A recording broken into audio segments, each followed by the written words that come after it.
Started in 1960. My brother came out to visit in PA, and my dad, brother, and his brother's wife, we drove to Gettysburg. And looking around, we saw the cannons there, and we saw one with a big bulge in it. We wondered why, and we figured out something jammed the barrel and it blew up inside. But anyway, I got a big interest in how these things were made, and that's when it started. After Lynn and I got married, we moved into the house. I started puttering with it, and kind of just became an obsession trying to figure out how to do this. I was a mold designer for a rubber company.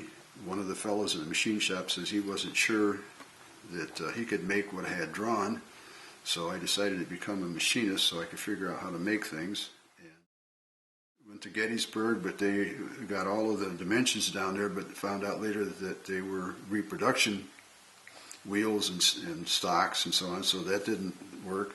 So all the stuff I had made up to that point, I had to start over again. And I did that quite often on most everything that I made there. Didn't paint the cannons because most people, when they go to Gettysburg and they look at it, they assume that everything was made out of steel or iron.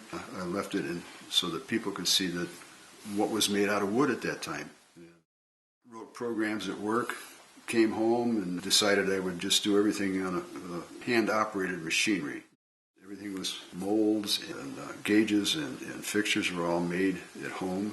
That was one task that I was kind of happy with, that it was all handmade. I was going to make 50, and then I was going to make 25, and I wound up making 11. There's 352 pieces in each field piece.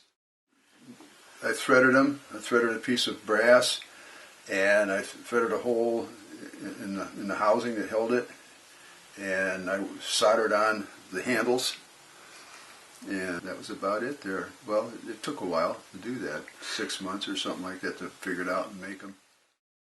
There's five different gun styles.